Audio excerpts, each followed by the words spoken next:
What is going on, everyone? My name is Andy. Welcome back to another FPL video. And this one we're going to take a look at more players that you guys think are being overlooked. I put out a tweet a few days ago. I already did one video on this, but there were so many players to talk about, I thought I would do another. So if you've got any opinions on the players once you've heard about them, obviously make sure to leave me a comment below. And we do have just a week now to go until the Game Week 1 deadline. FPL is very soon going to start. And if you haven't already checked out Fantasy Football Hub, I would highly recommend that you do. There's up to 50% off at the moment, and if you sign up to use their tools and don't win your mini league, you can get your money back. Terms and conditions apply. All the links you need are in the description below. So we'll start off with Nicolas Jackson, listed as a £7 million forward for Chelsea, and I think the performances during pre-season have got more and more people thinking about him, and obviously because Chelsea haven't made any other signings yet, it does look very likely that he's going to start as their number 9. Now this video is going to go out on Friday. I'm recording it on Thursday, and last night I think Chelsea played Dortmund in a friendly,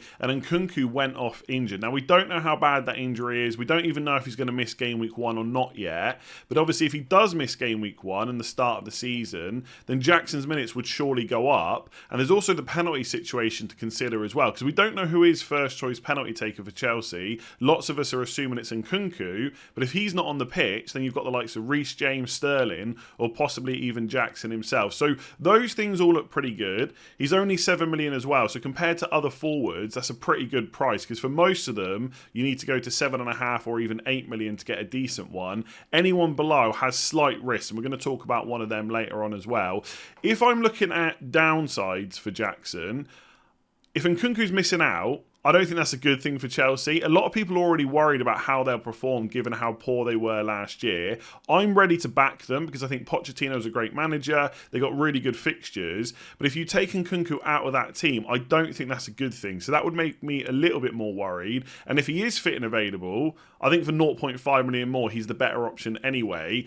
And just because Chelsea haven't signed the number 9 yet, doesn't mean they will. And remember that the transfer window is open past Game Week 1. And there's lots of talk about Lukaku going to Juventus. And as part of that deal, Vlahovic coming to Chelsea. All of a sudden, you've got another number 9 there. I don't think right now Broja is much of a worry, but at some point he's going to be fit and available. And suddenly you've got 3 number 9s that can play in one position. Whereas Nkunku, who could also play there, is likely to play either way. He'll either play up front or he'll play in like a kind of number 10 position or maybe in one of the wide roles as well. That's why I think he's worth the 0.5 million more. So for Game Week 1, Jackson's probably going to be fine. Probably for Game Week 2 as well. You might even get Luton at home. But after that, I would start to worry a little bit. Is Vlahovic going to come to Chelsea and just not get any minutes? It seems quite unlikely. The other thing to say, and I'm just trying to play devil's advocate here, because I do think for 7 million he's a pretty good option. You look at those numbers from last season, 0.45 expected goals per 90. That's obviously from La Liga. He did overperform a little bit on goals. His actual goals per 90 were 0.68. We've also got to remember, this guy's only really had one proper season for Villarreal. He didn't really play a huge amount before that.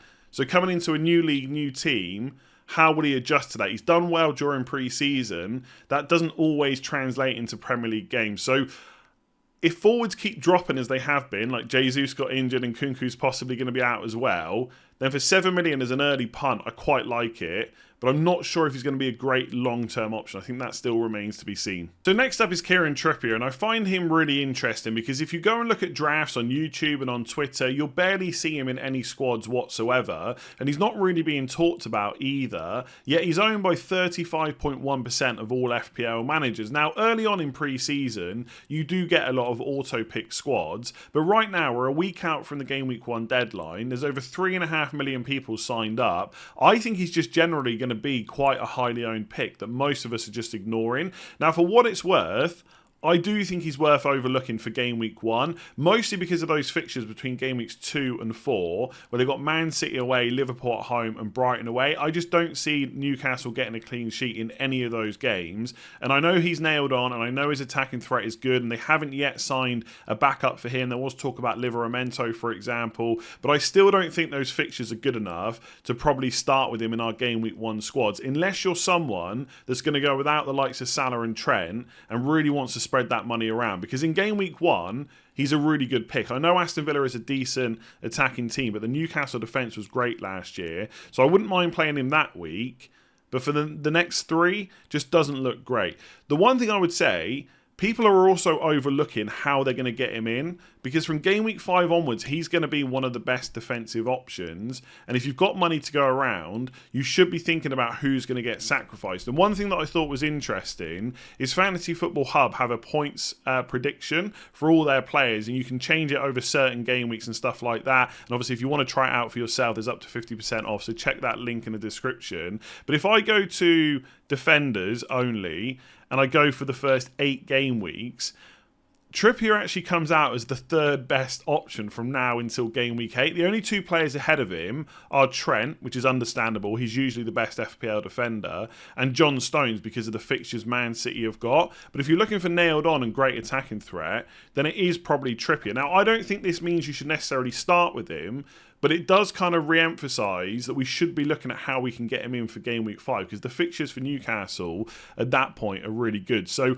I think Trippier is being overlooked generally within the kind of Twitter and YouTube community, not overall ownership. I think it's for the right reasons. I think game weeks 2 to 4 are pretty poor, but the bigger thing is people are overlooking how to get him in for game week 5, and I think that is a bit of an issue. It's something that I've started thinking about. For example, if you've got a 5.5 million defender and someone like Martinelli in your midfield, then Martinelli to a 6.5 and then upgrade that defender for Trippier could work. So that's something to maybe save transfers for. I guess the only thing to kind of say about Trippier and Newcastle in general, they do have Champions League to contend with this year, and I do have some question marks over whether they can keep up those defensive performances. Again, I don't think they're going to suddenly drop and be awful, but are they going to be the 2nd best in terms of expected goals conceded this year? I think that's debatable, and I think Europe might take a little bit out of them as well. They are trying to obviously get more squad depth, and in certain positions they've got a lot of that now, but I think there is question marks over whether they'll be quite as good. So is Trippier going to go and get nearly 200 points again? Possibly not, but I still think he's a great option, and consider how you're going to get him in for game week 5. So João Pedro is someone I haven't seen spoken about a huge amount during pre-season, but I do think that's going to change in the run-up to game week 1 for a few reasons.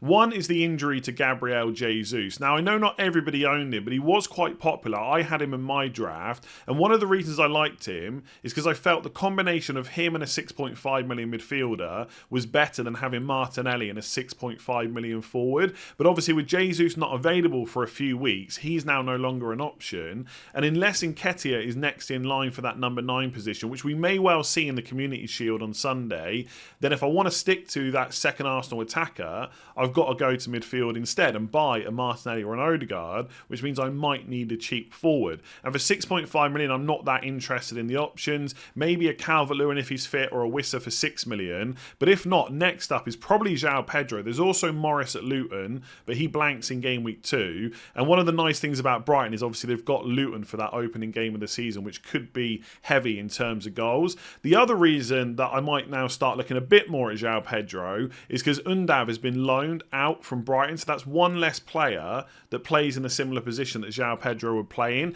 There is still a lot of players at Brighton, right? So for their number 9 spot, you've got Ferguson and Welbeck. Possibly João Pedro could play there. He might play as a shadow striker / number 10, in which case he probably would be first choice, you would assume, but Lallana can play there. They've also got Enciso as well. So minutes are still a bit of a worry, but I do think for the first kind of 3 to maybe 5 game weeks, he should start more often than not. After that, it gets a bit trickier because Europe then becomes an issue and we might see even more rotation. But before that, I would hope that his minutes would be pretty good, although I would suspect at some point he could still get benched or he would get subbed off early. But of course, he's only 5.5 million, so you've kind of got to lower your expectations about what his points output might be. And one thing I've looked at as well is if you go for him and like a Martinelli or an Odegaard to stick with that double Arsenal attack, or even triple up for some of you, it allows you to put more money on the bench. So you could go for a couple of bigger defenders to give you that fullback plan in case João Pedro is no longer an option. So I think in general he's someone to look at. He doesn't suddenly become essential because of those reasons I've talked about, but he is worth looking at. His ownership is very low right now, 5.3%, and obviously he's only 5.5 million. His numbers from last year, obviously this is from the Championship, 0.26 expected goals per 90, 0.13 expected assists. Nothing to get massively excited about.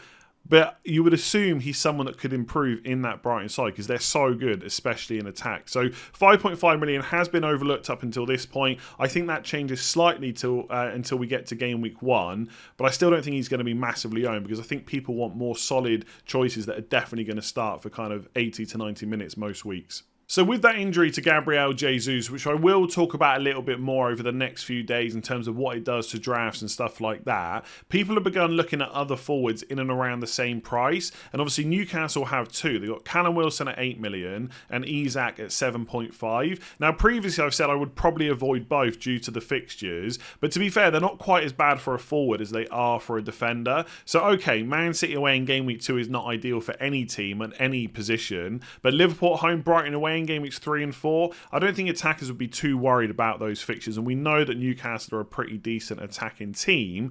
My bigger worry is Wilson and Isak's role in the team and their minutes, because Newcastle generally play with a front three, and for that left wing position they've now got Harvey Barnes, who's obviously signed, Premier League proven player, Gordon, Joelinton, just to name a few that can play there. And I know what people are going to say. Last season we saw Isak play on the left and Wilson through the middle, but that was mostly due to injuries. Joelinton was kind of first choice left wing. They didn't have Harvey Barnes, obviously he was at Leicester, and Gordon didn't play that well last year for Newcastle, and because Longstaff was injured, Joelinton moved to midfield. That left a spot for Isak, left wing.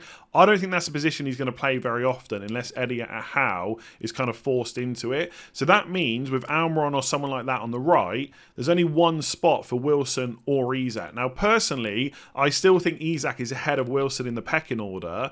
But even if he does become the regular starter, he's going to be subbed off early in plenty of games so that Wilson can get game time as well. They're not just going to leave him on the bench never to get minutes. And I know during Champions League there might be a bit more rotation and stuff like that, but I just think the minutes concerns that I have coupled with the fixtures means I would just ignore them and probably go elsewhere. I did have a look at the points projections on Hub for the first 8 game weeks, and interestingly Wilson is at the top, but that obviously relies on him getting pretty regular minutes, similar to Darwin Núñez, and I just don't think that's going to happen. And there is, as I've said before, a list of players that as soon as they're first choice because of injuries or something like that, they're excellent. And if Isak was to get injured and Wilson was then first choice going to start the majority of games, he's brilliant. And even with those fixtures, I would possibly consider him, but I just don't think you can. And then you look down the list and you see Ollie Watkins, first 8 game weeks in 3rd place. Well, guess what you've got with him? Guaranteed minutes, guaranteed game time, and presumably he's still probably going to be on penalties as well. And Villa, like I've said before, are on the up, and that may continue going into this season.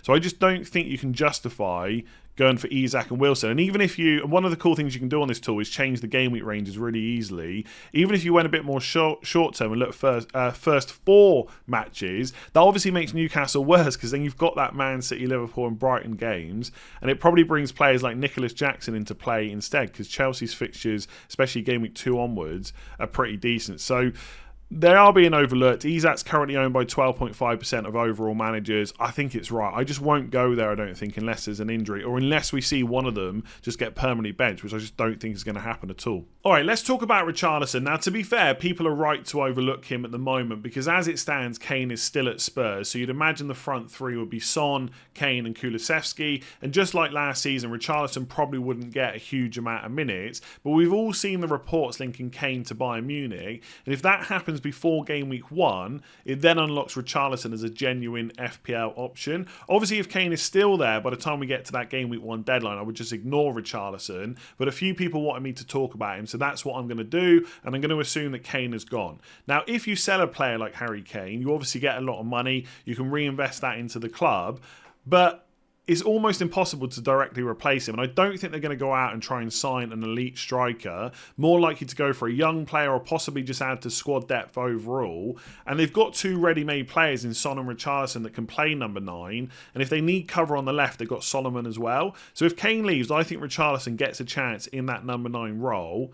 And obviously Postecoglou might change that if it's not working. But for the first kind of 4 to 5 fixtures, he should be pretty good. And we know that Spurs have got that run, especially game weeks 3 to 5, of Bournemouth away, Burnley away and Sheffield United at home that looks pretty good. His underlying numbers last year were decent as well. 0.36 expected goals per 90, 0.16 expected assists. It is definitely worth saying that is a small sample. He played less than 1,000 minutes in the league last year, but generally we know what he's capable of as a player, and they have been in worse teams. You would expect Postecoglou's Spurs to attack much better than they have done over the last season or two, and that can only be a positive for him. And I think with Richarlison, people's opinion of him has been tainted from last season. It became a bit of a joke that he couldn't score, then he would score and it would get chalked off or offside or whatever it was, and he only scored once. But before that, bearing in mind this is for Everton and Watford, the year before he had 16 attacking returns, 10 of them were goals. Year before that, 13 attacking returns. In 2018-19 and 2019-20, he got 13 goals in both seasons and got 5 assists in one and 3 assists in the other. So that's kind of 16 to 18 returns. And again, this is for an Everton side. You'd imagine Spurs would be a lot better. And if he's then playing regularly as the number 9, that looks pretty good. So I think generally, if Kane's gone, he's playing number 9, 7 million is decent. But then you've got to compare him to those 6.5s. And I know, if you've been watching and listening to me a lot, you know I think they're very good value. But they just are. So for 0.5 million less, in some cases with Eze, Matoma, even Solly March, if he's fit and available in Bomo, you get penalties. You get maybe slightly better fixtures, and of course you get 0.5 million to invest somewhere else. So if I've got Mboma, who's probably my favourite right now, and then Matoma or Eze, or I have to spend an extra 0.5 to get Richarlison, would I be willing to do that with Brentford away, Man United at home in game weeks 1 and 2? Possibly not. So obviously he's being overlooked right now for the correct reasons, but if Kane goes, it would suddenly get tempting to take a punt that, one, he gets regular minutes through the middle, and 2, Postecoglou improves them pretty quickly. Obviously, he's the same price as a Nicolas Jackson, so if you were on a 3-5-2, you could go for Jackson instead of Richarlison in a 3-4-3. So there are definitely other options, but I do think he'll be overlooked less if that deal for Kane goes through. But it's a big deal, and those things take time. If you've enjoyed that video, make sure to give it a like. Hit that subscribe button if you haven't already. And like I said, highly recommend checking out Fantasy Football Hub. Loads of great tools. I've only shown you one today, which is the points projection. But there's fixture analyzers, Opta Stats, obviously the My Team tool as well. So click that link at the top of the description and get signed up before the season starts. 50% off at the moment. And if you sign up and don't win your mini league, you can get your money back. Terms and conditions apply, all in the description below. I'll catch you again soon.